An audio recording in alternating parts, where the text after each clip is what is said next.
Yes, people, we are live, like Martin Tyler says. As I said to Souls, this could have been our last Era 2020 content show, but you know what? It isn't, because England marched onto the quarters. But people, before we get into it, let's hit the intro.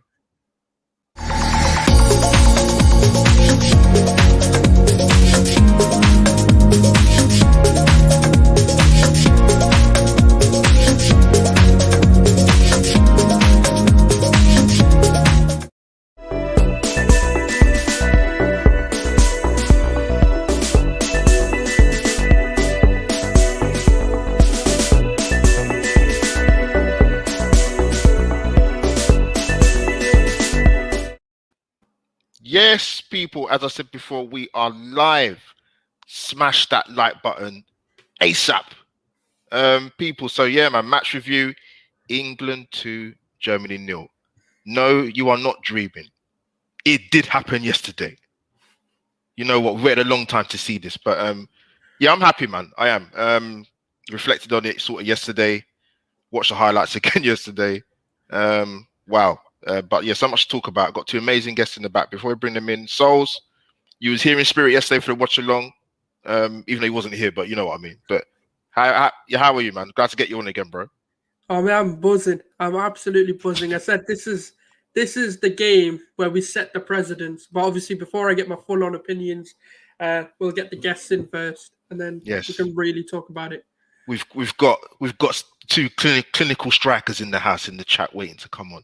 Glad they accepted the invite. But big up people in chat already. But before I bring my guest in, people, if you don't know what to do by now, like I always say, you should know what to do right now.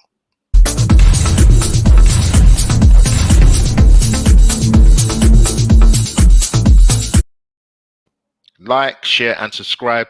The Twitter handle and the Instagram handle is at the top of the overlay. Bottom of the banner, we've got my two amazing guests that are coming on. So please follow them, and obviously my co-host in Guna Souls. But firstly, we're going to introduce my bestie from Cornwall. Bring her in, Soulsy. G. Hey. Thank you for the. I put the call out, and G said, "You know what? I'm gonna come on." And it's a good time to come on. You picked a good show to come on, trust me. But G, thank you for coming on. And yeah, welcome again. Thank you. Yeah, it was awesome last time. So yeah, good to come back on. Thanks for having me. Yeah. Was it a late night last night, G, or was you professional and go to work the following day? I went to work and I couldn't go out. Oh, bless you, no, G, much respect to you coming on. People, like I said, follow my esteemed guests. But without further ado, my sister from another part of London, but I still love her anyway. Bring Lottie in, please. Lottie, welcome. That's it. Don't worry. I made that mistake. Don't even say anything. I made that mistake as well. Lottie, thank you for coming on. As I said to Souls a few days ago, this could have been the last content series for me and Souls, but you know what? It's not. But I'm glad to get you on. Lottie, welcome again. Thanks, Albert. Good to be back, especially after last time. It was good fun. Always great fun coming on with you. Absolutely. No, thank you. I appreciate you guys coming on. Big up to the people in the chat. Gary's in there, my bro. JC's in the chat as well. Go on, my brother. And big up Liam from Anything Arsenal. We'll go and subscribe. So yeah, I'll tell you something, man. Where do I start? So I'm gonna come to Lottie first. Sort of, what was your thoughts on the team lineup? I might get some visuals going on the screen, so don't let it put you off, Lottie and G. But yeah, what did you make of the team when you saw the lineup? And were there any changes that you would have made to it? In all honesty, when I saw it, I think it was all right. I was a bit disappointed Grealish didn't start for obvious reasons after the last game. Yeah. Personally, I would have gone with a front three of Grealish, Sterling in the middle, and Saka on the right. I mean, it was worth the risk. The service that boy would get, it'd be like being back at City. But other than that, I was quite happy with it. It didn't surprise me on his picks at all. Yeah, just to add to that, I mean, I did a sort of predicted lineup. I sort of went for a 4-2-3-1, but at the back of my mind, I was thinking, you know what, Germany play wing backs. I think England could possibly match the system, and he did. So was it a surprise that he played three centre backs, or not really, Lottie? Not really. It's a case of being safe, which we know he is. I still feel Kane shouldn't have started, even though he scored. I mean, he's been all over the papers, and like the person who should have been is the person that scored in all 3 games. So I don't know. It's a tough one. I'm trying not to keep my Arsenal hat on, but I'm not impressed with Kane anyway. Yeah, don't get me wrong. We'll touch on our England captain a little bit more. But sort of the same question to you, but a bit more context to it. We obviously had a starting lineup. Was you pleased with it? And obviously we had our representation in Bukayo Saka. But before you answer that, I said this to Souls before the tournament, right? That when I was going on Twitter and Instagram, Arsenal fans are moaning, Saka needs a break, and you're gonna get injured. And I said, what are people talking about? Like, I don't understand. What, like, any player can get injured at any time, club or international level. But I was just glad to see an Arsenal player being represented, not just going on the bench and warming up the seats and whatever, someone that would be an integral part would play. And that's why I was buzzing. So, what was your thoughts on lineup and sort of Saka as well? Yeah, I'd say the same. Is the fact that when you look at it and you don't see Grealish, it's like, like, really, come on. But straight up, as soon as it was mentioned that Saka is expected to start, I was just buzzing today, and I was just waiting for it to come through on the phone official. Just so like happy and so proud for him. He's so young, and he's not really played major big games, like, really, has he? Not like that. Yeah. The fact that he was in, I was just more gutted that he was the one to come off. I think, like you said, we had to match what Germany were going to give us by going with a back 3 and wing back. So, in order, the only sub he was ever really going to make was going to be an attacking one. He wasn't going to change the defensive 7, as I would say. Yeah. So I was gutted for him, but it's so good to see him and doing so well, and then see people that aren't with Arsenal talking so highly of him as well. Yeah, as I said, Souls, before I bring you in, sort of the same question, but to add to it, and we spoke about this before. I understand tribalism and rivalry in football, but put some respect on Bukayo Saka's name. If you didn't do it before, let's be honest, let's take your Chelsea colours off, maybe, or maybe even Manchester United colours off, or even Tottenham colours off. Just take a seat back and just appreciate this boy's talent. And I'm being polite when I say that, because, I don't like to get into it too much. But Souls, I was buzzing Bukayo Saka started yesterday personally. I wasn't surprised when I heard England were going to play 3 centre-backs. Because we knew, I think what it is, Southgate mentioned this. I think it was, if it wasn't after the match, it might have been today, I can't remember. But he mentioned about, working sort of, about working over formations over the last, 12, 18 months maybe, to learn to adapt. So was you surprised by the wing-back situation, or not really?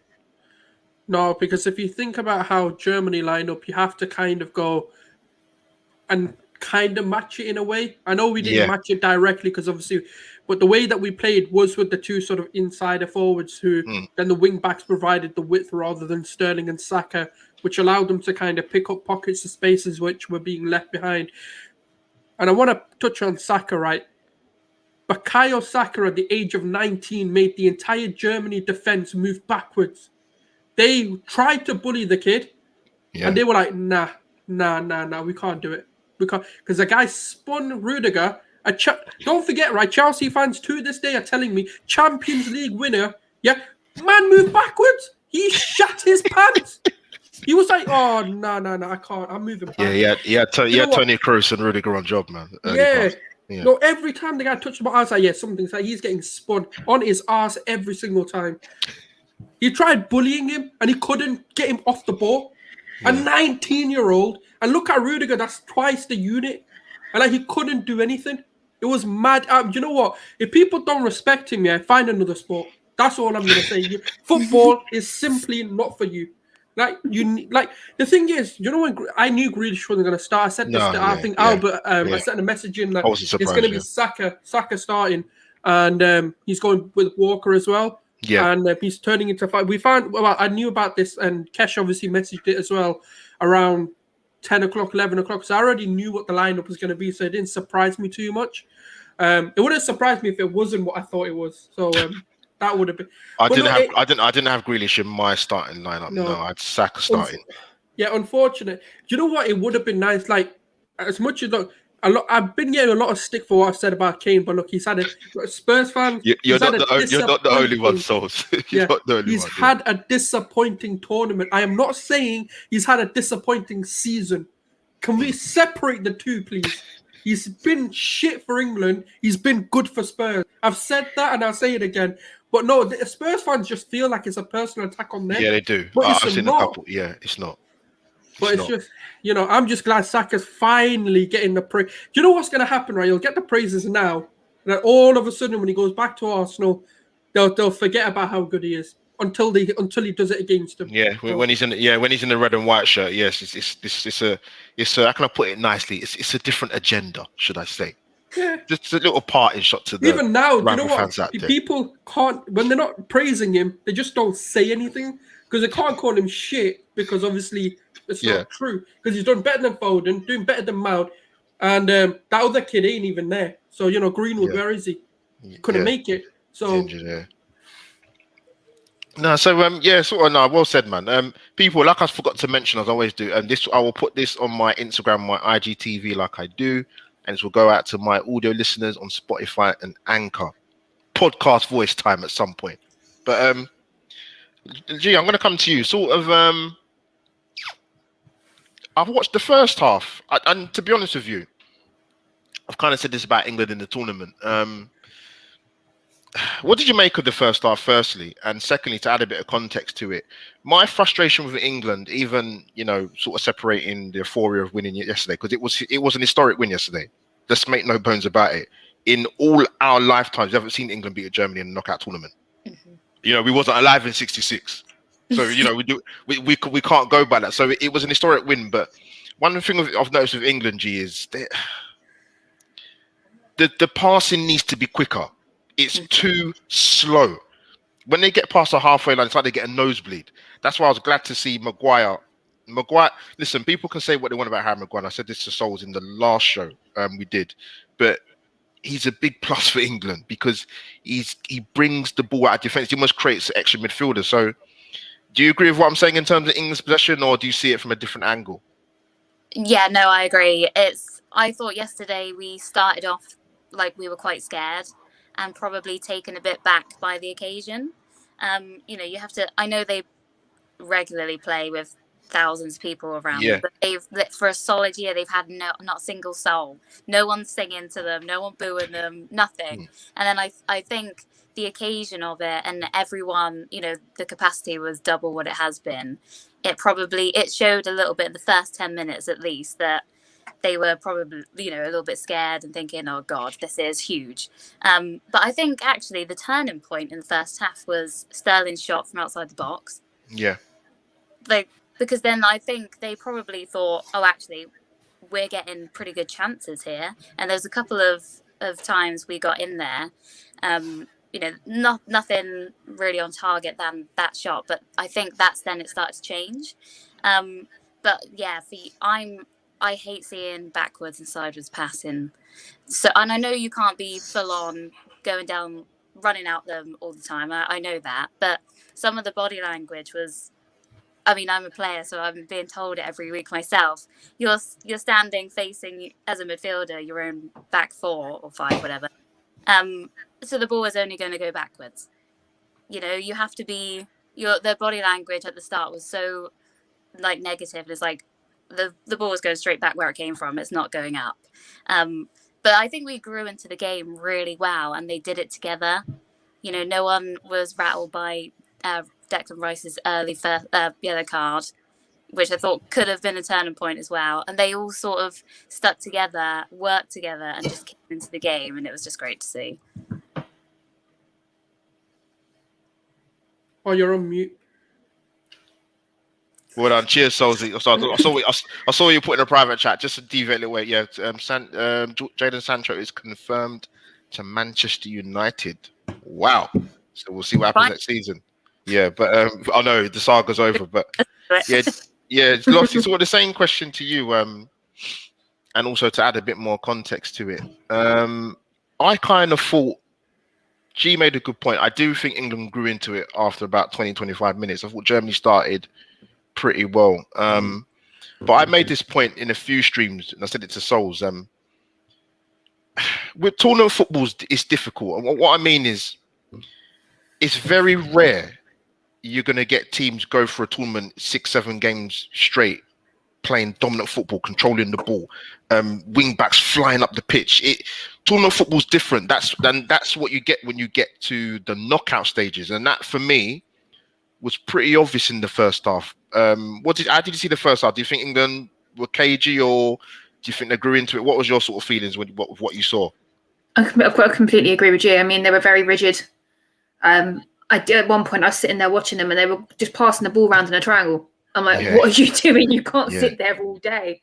I think it was about 10 or 12. I actually sat there and counted it, and I was like, what are you doing? Yeah.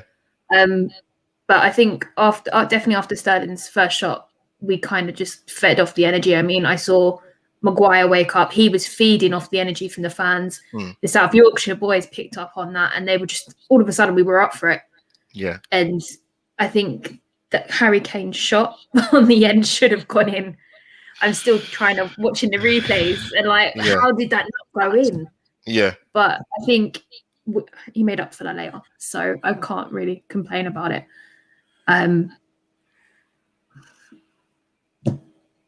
No worries. No, we'll say no. There's a big pause. I was thinking, let me not interrupt you for you. Yeah. Let me wait. No, it's fine. So I'll come to you. Yeah. Sort of adding on to what G and Lottie have said. Well, and I'm going to talk about Sterling now. Listen, I think with him and Kane, they split opinion. And what makes me laugh with the Sterling thing, to be honest with you, I don't know if you guys agree or not, is with Twitter, especially, there's this culture of these people got to be right. Sterling. What people? I can only speak for myself. Let me speak for myself. It's not that he shouldn't be in the team. I don't think he should be in the team at the start of the tournament, if I'm being honest. I just think with Southgate, what you got to understand is, as much as people want to criticize him, he has faith in Sterling. He has faith in the likes of Maguire and Henderson and Harry Kane. Those are his sort of 4 trusted lieutenants. So you can't have it one moment where you're going to slag off Southgate, but then he's picking the guy that you want to back. To me, that makes no logical sense. So what's your thoughts of how Sterling sort of played? And like I said, with him and Saka starting yesterday, what you got ball progression, ball carriers. Sorry, Sterling. One thing with Raheem Sterling, whether people want to admit it or not, his movement is brilliant. He has brilliant movement, which allows him to get into positions that he does. But unfortunately, sometimes I don't know where his head is at when it comes to decision making. But yeah, Souls, I'll bring you in. What was your thoughts, mate? Yeah, no, I think his second best player for England. For me, it's been Pickford. Has been brilliant. For me been the best player. But solid. I think he should have. He's always going to go. I think you can't not take his experience. You can't take the fact that he is a Premier League winner, Carabao Cup winner.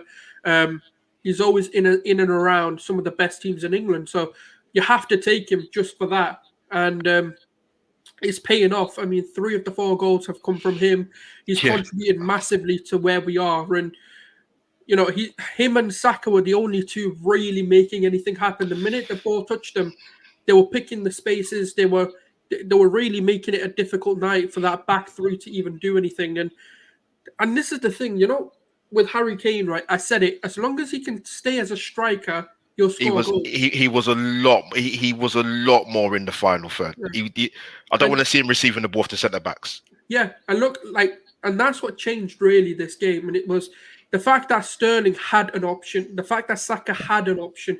They had somewhere to hit that ball. Because the problem was, right, in many of the other games, and this is something which a lot of people need to understand, is for some reason, people think Kane hasn't been getting service. I've never seen a cross go backwards.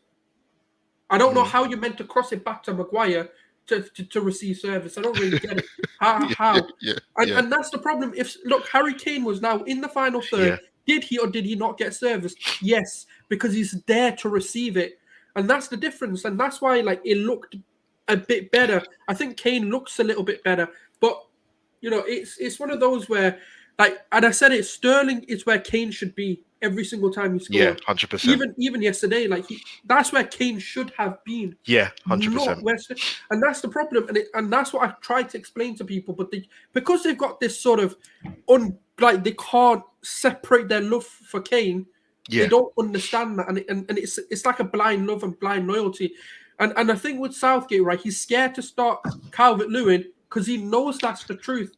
He knows what's going to happen. Yeah, is Calvert-Lewin's going to do what's required of Kane, and he's going to be like, oh shit, now I can't really drop Calvert-Lewin because he's what Kane should be doing.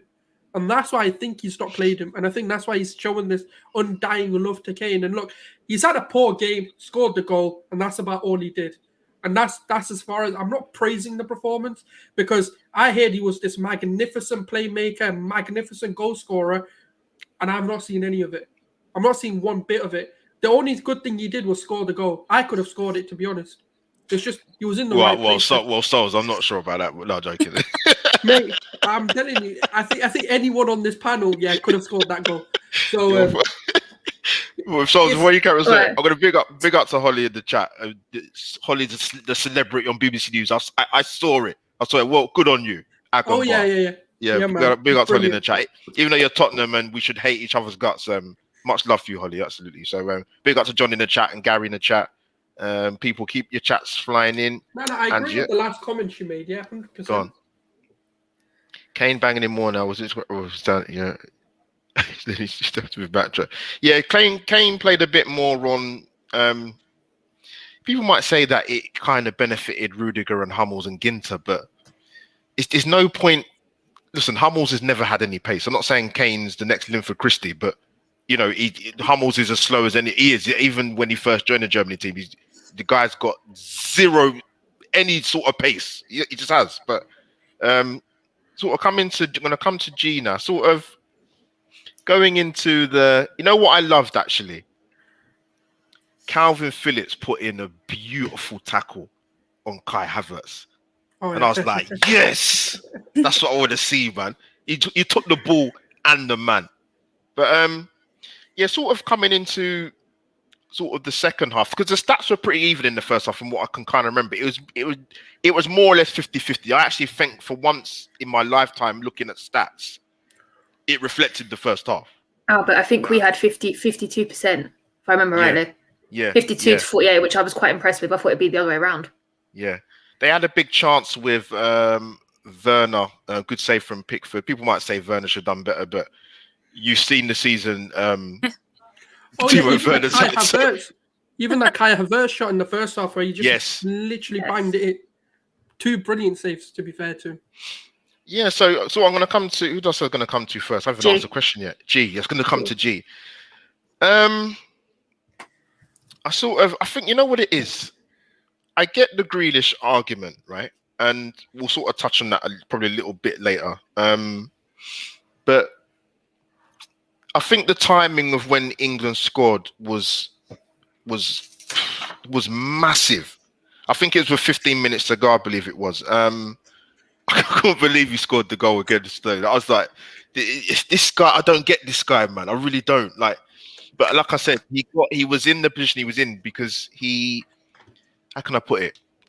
His movement is brilliant. They had a massive, massive chance when Sterling played that terrible pass and Muller. I thought Muller was going to score, but what do you think England did well yesterday that got them the victory, G, in your opinion?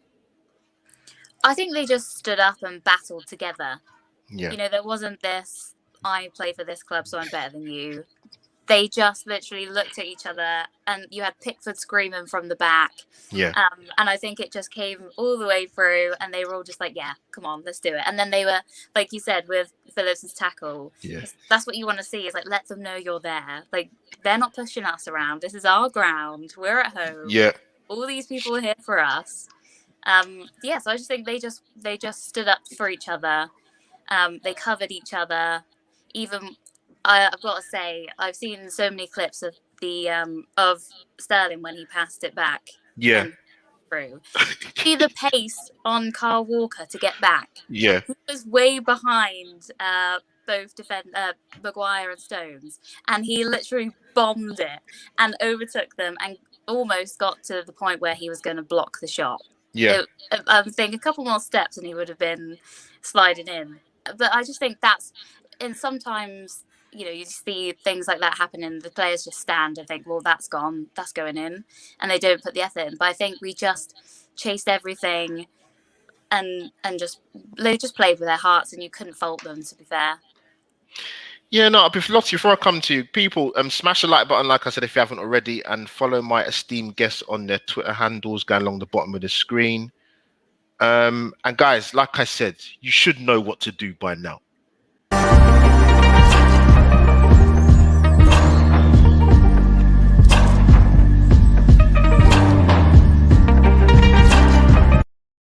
Audio listeners, if you're hearing that beautiful, serene music, it was a little intro to subscribe to the channel. Just thought I'd make that clear. Because they're probably thinking, what the hell is going on to listen to this on playback? But yes, Lottie, sort of the same question to you. Like I said, it was. You could see before England got the goal, it's a very, very cagey match, man. It's what I expect it to be tight. I know people talk about the Germans not being as strong as they used to be, and having to bring back the likes of Hummels and Muller to the side. They still got some good players in there, Germany. I thought Kai Havertz had quite a decent game, actually. But yeah, sort of, what did you think of the timing of the goals and just how you saw the game sort of in the second half? Sorry, was that to me? My internet just dropped. I do apologise. That's to you, Lottie. That's right. That's to you. Yeah. Yeah. Sorry, Alps. No, it was just they came back out and there was just this massive energy. I could see the energy coming off them, and they were, again, as I said earlier, they were up for a fight. I mean, the goals came at the right time. There was just a few times where we should have scored, and it was just like screaming at the screen, it's coming, the goal is coming, banging on the tables and wherever you were watching it. And I think with Sterling, particularly in this game, his movement was a lot more intelligent from what we've seen in the last two games. Yeah. I found him a bit flat previously, but he scored, so I can't take that away from him. But he was just absolutely everywhere in that game. That goal was it was brilliant. Yeah, it was brilliant. Yeah, it's good. And as for the Kane goal, I originally thought it was Grealish that scored. I didn't even see Harry Kane touch it. So when I watched the replay, I went, "Oh shit, it's Kane." I was like, It was a good move. It was a good move that both the goals. To be fair, they was really good moves. No, definitely. Well said. So I was going to bring you in on this guy because you know what? I know there's a big clamour for him to be in the team. Southgate hasn't got an easy decision to make when he makes his team line up, and he kind of summed it up in his press conference after saying that if I get it wrong, then I'm dead. But I think with Grealish, to give you a bit of context, Souls, I think now he's too good to be a player that you give cameo minutes to. You have to find a way to get this guy in the team. But yeah, I think he made a difference when he came on. He allowed Luke Shaw to progress a bit more because he took the attention away from the late runs that Shaw would make. What did you make of the substitution? I thought the timing of the substitutions for once were key and he got right. What did you make of Grealish and the England performance second half, bro? Yeah, there's certain players and teams in it who really attract players to them and create space for other players, and Grealish is one of them. Saka obviously made that his sort of realm, and he demanded that after sort of a few runs that he made. But Grealish coming on, the Germans already knew that, look, we need to really focus on this guy, and we really need to kind of double team him because he can make things happen. And that's exactly what happened. They tried to stop him, but they couldn't.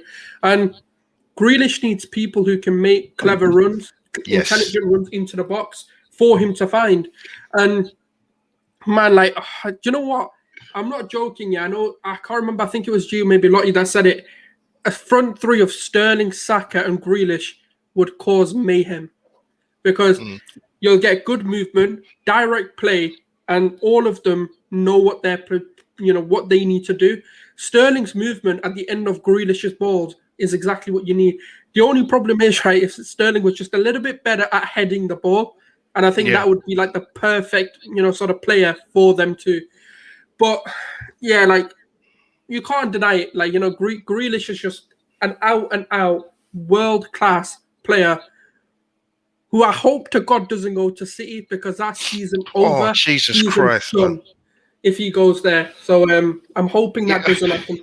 You know what? We've coming to that about Grealish quickly. So I'm sort of going off a little bit of a tangent, but I always said that United would get him. But I also said that if I was City, I know De Bruyne's not going to be around forever. I know he's not over the hill, but he's not going to be around forever. A lot of injuries. Can't believe City haven't looked at Grealish. I really can't. Listen, I could see a situation where City have signed, for Fernandinho for another season. Don't be surprised if you see someone like Calvin Phillips end up there. Yeah, but thingy Grealish is on their radar now. Yeah, absolutely. Wow. So Arsenal fans, if you don't even have to be religious, just pray. Go and borrow a Bible, download it, whatever. Just pray if them two moves go ahead with Kane and Grealish going to City. But respect to people in the chat's been lively, man. Holly's in there, Gary's in there, Russ has joined us. He's got the star strikers in, man, to join me and Souls, man. Jesus Christ. But you know what it is? I said it yesterday on the live stream. We're all different ages, as I like to say. Albert is 21 plus VAT. So I've seen a lot of England. I've seen a lot of pain. And although England, I mentioned it sort of at the start of the stream that what concerns me a little bit is it's the slowness of play and not getting into the final third in terms of getting over the halfway line, trying to get Grealish into the team because the pressure's gonna ramp up. You can talk about the qualities of Ukraine potentially and potential semi-final with Denmark or Czech Republic. Denmark would be a tough one, even without Eriksen, if it does go the way I think it might go. But like I said, I've seen a lot of England and I've seen some terrible tournaments. I've seen some good ones. But one thing I've mentioned about Gareth Southgate, which I will give him credit for, he cops a lot of stick. He's an intelligent guy. He's not stupid. He'll take it on the chin. He speaks very well, regardless of what people say. He's put in a culture in this England side that I've never seen before in my lifetime watching England. That's why it used to make me so angry when I used to see the golden generation talk about, club rivalry and loyalty. And I thought, no. You're going away with England in a major tournament. You should be harmonious. It would be interesting to know how other countries are in terms of their fans, how they view the national team. Because I want to sort of ask you guys this question, really. This is my opinion, because I'm not going to speak for you guys. I don't mean to be disingenuous, but I always get the impression with some, maybe within our own fan base, to be honest with you, they couldn't really give a monkeys about England, which is a surprise to me. I might be wrong. People might come at me in the chat, but I don't see that even with sort of the culture Southgate's created with the England environment and being more accessible to the media. And I've seen a lot of the media stuff. It's good to watch, to be honest with you. It's really good to watch. Do you think do you agree or do you disagree? I don't think there's that. It's almost like, the international football's over, or the Premier League's back, or Arsenal's playing, or whatever. I don't get that impression. I have that love. I love watching England. England and Nigeria is my two teams, but I don't get that impression. And I hope if England can do what they potentially can do this tournament, hopefully there'll be a bit of a shift change with that. So coming to sort of Lottie with that, really. Bit of a loaded question, but hopefully you get what I mean. Yeah, no, I completely get you. I think I'll be totally honest with you. I stopped watching England back in the Sven days. Couldn't take it anymore. Oh, don't even get me started. Southgate got me believing again in 2018, and I've constantly watched them throughout. I mean, for me personally, it's always country over club. I mean, when the tournament's on, it has to be done. It has to be done. Come a domestic season, no, see you later. That's it. Yeah, I checked out Arsenal quite a long time ago. So I made that very public. We need a break. We need a break. So time. it's easier if we just have a national support England. Although last night I was reaching my Arsenal levels of stress.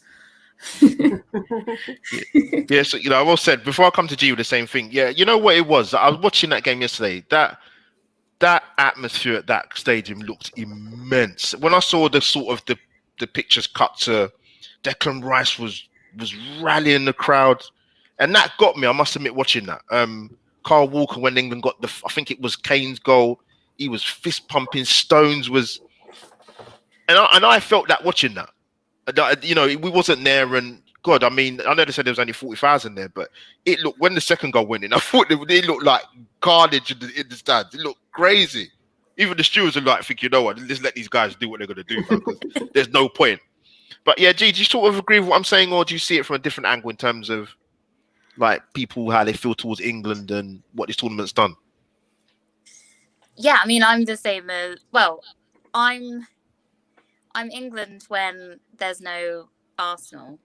And that's not, I'll always watch England when we're on. Yeah. During the season. But when it's pointless qualifiers or friendlies against the same teams, you're just like, why am I going to watch this when we win like 1-0 in the last minute? Like, I'll still watch it, but I'm not excited. Whereas as soon as the season's over, it's like, this is coming. And, when we have a summer with nothing, I'm like, what do I do with myself? And it's just so easy to be drawn into the belief, especially after coming away from the World Cup. Yes, we had an easier ride, but I mean, seeing the pictures across the country of people out together, people that don't watch football get sucked in and are now excited for this tournament. It just brings everyone together where you have your banter all year round. You hate each other, hate each other's players, blah blah blah. And then as soon as England comes, your arms around each other, you're singing together, you're drinking together, and you celebrate together. And there's something about that it just can't be topped. So yeah, I mean, I think definitely with this team, I think before in previous years as well with previous squads, it's always been, you always knew the team. They, you had your Gerrards, Lampards, Terry, they were all guaranteed there, and it was only a few random players that you get to then join the squad. Whereas now we've got so many players that are starting for us that have only made their debuts in the last year, even less than that, and they're starting for us, and they're probably the first names you write on the team sheet. And so I just think it's all so fresh and new, and it's evolving now. And there's clubs that players from other clubs, we didn't even know really Calvin Phillips last year, did we? And now he's a household name and a legend. So yeah, that's the bit that I just get so sucked in, and I think it's wonderful. No, well said, G. Honestly, yeah, because I love major tournaments because it always falls around my birthday as well, to be honest with you. But like I said, I think it was such a big win. I'm going to come to you, Souls, and sort of touching on my last sort of question. It was a massive win. Like I said, England haven't beaten Germany in a knockout stage since '66. That's a long time ago. We had England win the World Cup in '66. In 1970, England were 2-0 up in the quarterfinal against Germany, lost 3-2. We've seen England get annihilated in 2010 in the second round, 4-1. We've seen 1990 and 1996. There's been a lot of pain. And yeah, it was an historic win. And I saw sort of, before I come to Souls, sort of watching the news today about, I think it was at 6 o'clock. These guys are inspiring a generation, man. Absolutely. I think people that should not be missed. Talk about Sterling and Kane and the likes of Declan Rice and the Sanchos. Yes, he's in Germany, but people see that. People might not necessarily go on to be footballers, but just it's that inspiration and wanting to achieve. And I think that's a bigger, wider message. And to me, Southgate does have to take credit for that, because under previous England managers, a lot of these youngsters, you would not even have seen them in the England setup. I'm telling you now, believe me if you don't believe me. someone like a Joe Cole was wasted by Ericsson and Fabio Capello. Absolutely wasted. The guy of huge talent. But Southgate has, he's done that. And so I was bringing you in, like you mentioned it, a great point, and it was made the point about Italy with Mancini's gone in there and just done a madness. Like I think there's 10 clubs in Italy represented at national level. I don't remember seeing that happen in my time watching Italy in the early to mid 90s. Like 10 clubs represented. G makes a point. Phillips, Mings, Grealish. It's Ben White. Yes, he hasn't featured, but that's a good thing because it's not the cliques that was associated with England, which used to drive me mad. And don't even get me started on Sven-Goran and Eriksson either, but that's another subject. But so I'll sort of bring you in, mate. Yeah, I think, and I've said this, Southgate is breaking all the records that have been sort of held over us. Never won an opening game in the Euros. Done that. Haven't beaten Germany in, since like for 55 years. Done that. 2 semi-finals, a potential. Well, we should be making the finals. Hopefully, if everything does. We should be beating the teams that we've got coming up. All 3 of them we should be beating with ease. We've beaten Czech Republic. We should be beating Denmark. And Ukraine we should definitely be beating. This is all on paper. Obviously, anything can happen. Yeah, of course. It is a knockout tournament at the end of the day. And I think the biggest thing is there's not a delusional belief in England actually going to do something. Whereas before, we'd always have that belief, but it'd always be sort of round of 16 or quarterfinals or even in the group stages. And I think when that happens once, twice, third, people then start going, I can't even be arsed watching them. And the excitement kind of starts to die down. It's like with like anything, like even with Arsenal, like we've had such a terrible season, even we started to be like, I can't be arsed. I know they're playing, but I'll watch it because it's Arsenal, but I really don't want to watch them. I'd rather do something else. And I think that's what happens when there's, especially for England, like we are such a competitive nation. We want to win. We hate seeing anything that we've got to do lose, whether it's the Olympics, whether it's boxing, with sports. We are heavily invested in, from cricket all the way down to golfing to any sport. We're too invested, should I say. And best and the best. And at football being sort of that national sport that, everyone watches, to a level anyway. Like, there's people will know about what's going on in football in England, whoever you talk to. Even if they don't ever watch it, they'll be aware of things. And that's what I think it is. And I think Southgate, we were talking about Rio, I think it was Ferdinand that said it, I might be wrong. But he said there was club rivalries and we used to sit on separate tables. Yeah. He definitely said that. That's what pissed me off, to be honest. And then Reece James, before the tournament, goes, we don't give a shit. We sit with each other. We have lunch together. Look, he's like, look, when we're at the clubs, yes, we can have our little rivalries and we can hate each other, whatever. But he goes, the minute we're off the pitch and the minute we represent England, we're now playing for England, not Chelsea, not Arsenal, and I think that's the key. And I think, Southgate's got to take credit for it, but the players' mentalities to be able to see that, look, it's like us fans. Like, I'm an England fan. I just want Sterling to do good. I want Kane to do good. I don't care who you've played for. I don't care whether you play for Spurs, Leeds, Arsenal, Chelsea. I just want you to come here and represent England. That's why I've gotten onto Kane. But it's the same way when Arsenal don't perform, and the way Aubameyang's been this season. It's the same criticism that I'm being given to Kane, because I just want them to do well. Because I'm not gonna lie, right? And I know this is gonna sound, but we can actually win the Euros. In my eyes, there's one last test, and that would be the finals. Because Ukraine should not be no disrespect. There shouldn't be a test. Sorry to cut you. So you make a good point. Just to add to that, because when I saw the last 16 draw, I'm going to bring in Lottie and G. I said I dropped it in me and Souls' group chat with a couple of other boys that England have got a massive opportunity to make the final, not to win it, but to make the final. People like, Germany, but Holland's there. I said no. I said look, just take a step back. England should have won that Nations League for me last time, but they didn't. It should. And you make the point about Southgate and the things he's done, and he's been very big on the penalty shootout thing. You know, the last World Cup, I've not seen.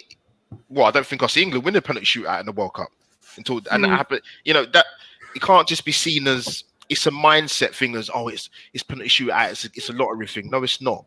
There is a mental side to it.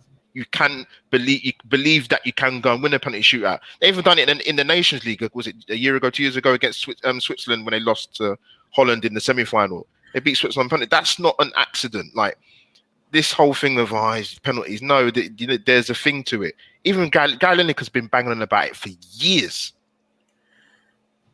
And so to add to that, sorry, what you were saying about sort of England, I'm going to bring in G and Lottie.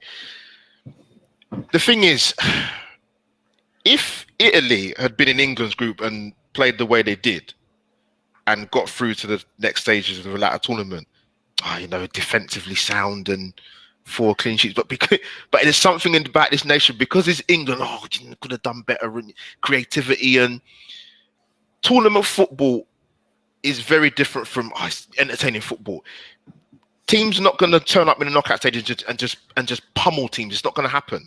And I kind of had sort of thought about this last week. I said to Souls, I said, you know what? It's a good point because, and I think that England game summed it up yesterday. You know, it was a tight game. It was always going to be a tight game, but a lot of these England players are not scarred by previous disappointments, and that's a key, and that's a massive, massive thing that shouldn't be overlooked. They'll hear about the pressure, the likes of back in the day in 1990 and 96, but yeah, sort of what's your sort of feelings, or what was your feeling sort of when you saw the last 16? Did you think England could make the final or you wasn't sure, still reserved? Sort of go kick off with Lottie, sorry.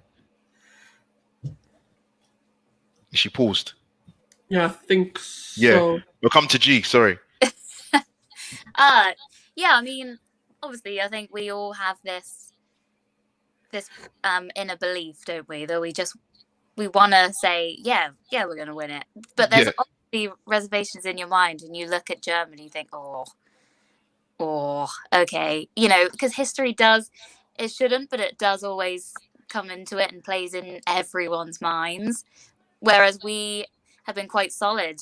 Yeah, we haven't been insanely good. We've conceded no goals, which is ridiculous, and barely any shots. Really, there hasn't been times where you thought, "Oh God, we look shaky back there." Yeah. Whereas Germany, they could have gone out in the last round of games, in the group. They weren't a guaranteed one. Yeah. But I think with us as well, it's always, no matter how well we might do, it's always negative. Someone's always negative to say, well, France, Holland, Portugal, they're all gone. So if you win it, you haven't gone against the big boys. It's like, well, that's not our fault. They didn't. G, you know what? Sorry to cut you, G. I saw a tweet. The very well-known person. Basically saying that it's a poor German side, and basically, why is everybody getting carried away? I just thought, you know what? Jesus Christ, man! I just, sometimes you don't know what to say. Yeah. What can you say? Oh, it's like either way, you're not gonna. Those people are never gonna accept. Yes, we did actually play quite well yesterday, and yes, it might be an aging Germany side, or at the end of their reign with their manager, or whatever is going to be changing. But at the same time, we still have to step up and take advantage of that. The occasion could have been too much for them. The history could have been too much for them yesterday, but it wasn't. And you have to give us some credit for it. We've been turning up, and it's not our fault if we were to progress even further and the others don't. That's their problem, not ours. We'll take everything.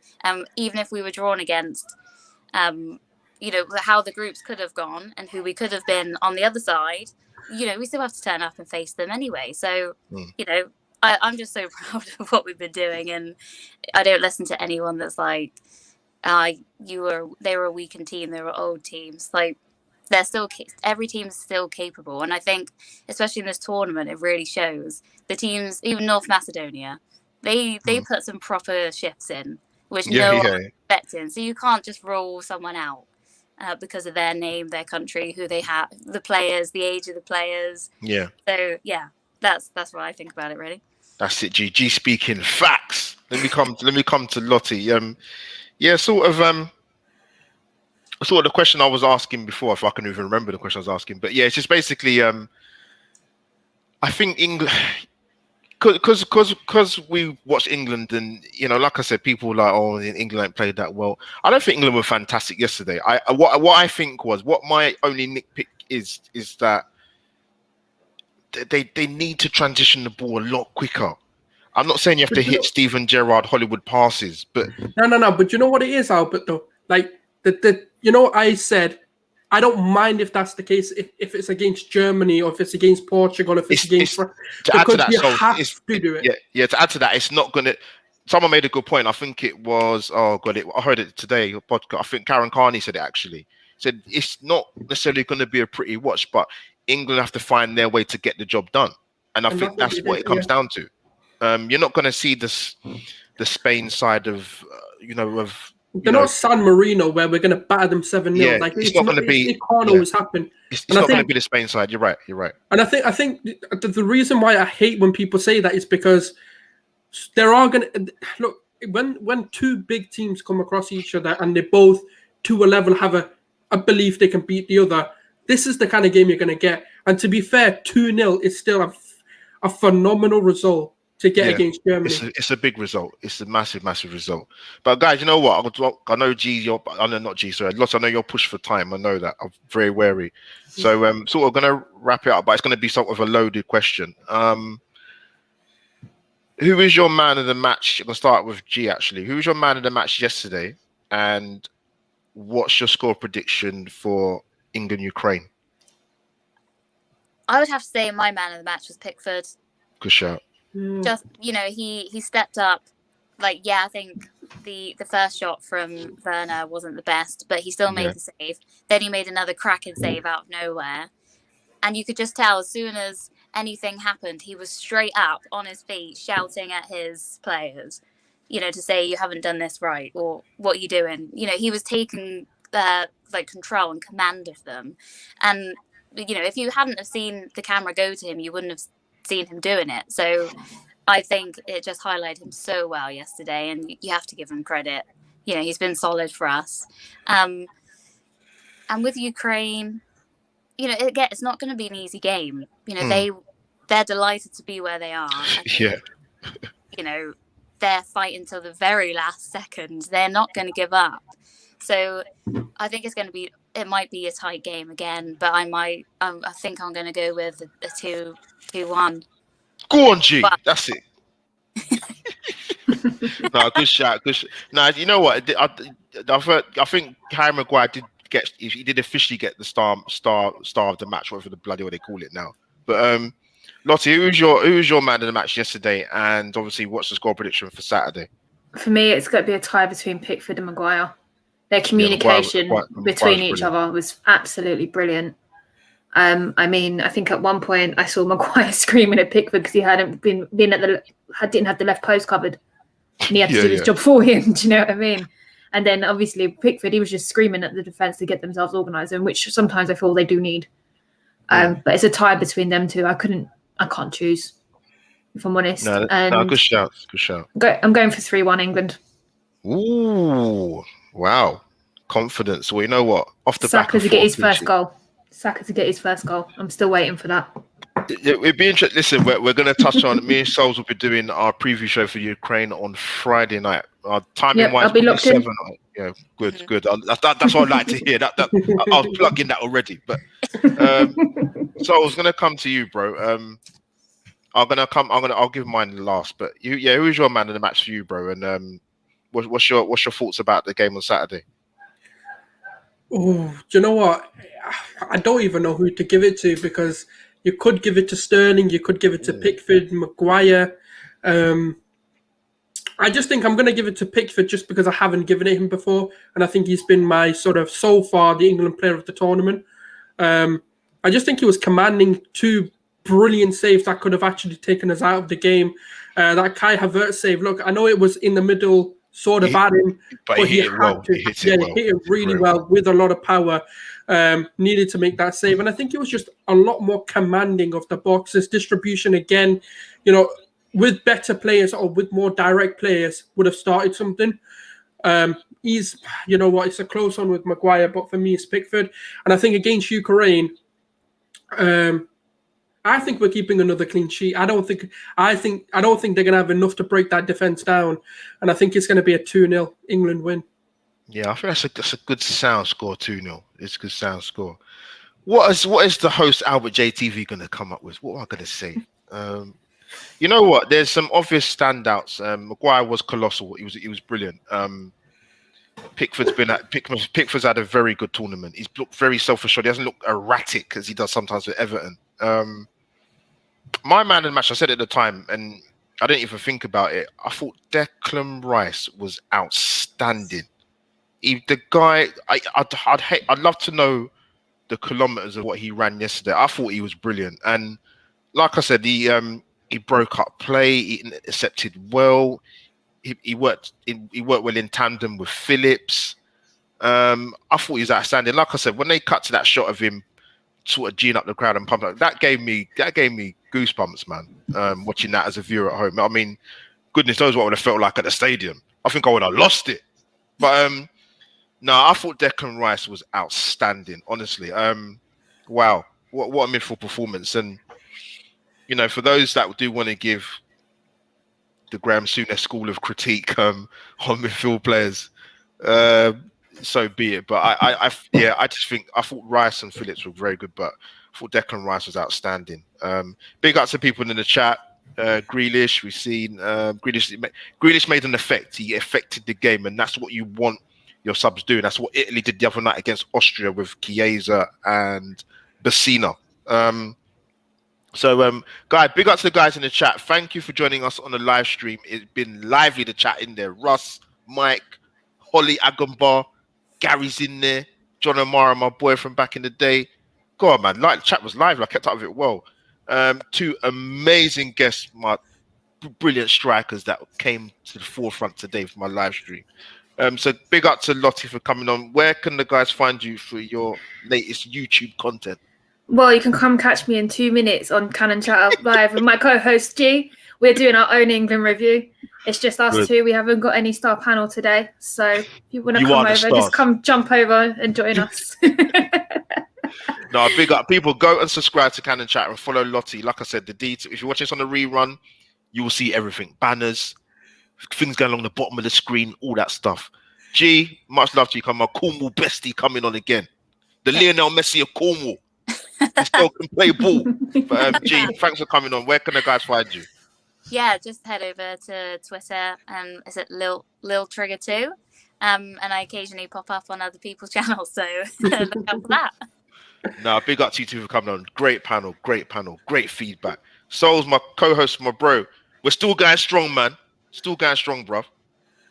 Oh yeah, there's gonna be a Euros winning video. Don't worry about that because it is coming home. I don't care now. I said if we beat Germany, I'm officially saying it. It's not until it can come home, until we're out. It's coming home. It's just a matter of formalities. We just have to beat our next few games. It's just unfortunate that has to happen. Just give it us. Like, forget the formalities. It's funny, though. Good words. Score prediction wise, I'm gonna go for England to win 2-0. Clean sheets, you know what? They make a difference. It gives you a chance. But guys, big up to the people in the chat. Brilliant people. When you watch this on the rerun, smash the like button and subscribe to the channel. Your host, Albert JTV, Twitter handle at AUMO57. That is me over and out, Albert JTV. Hashtag England for England 2, Germany 0. We move on to the quarterfinals against Ukraine on Saturday.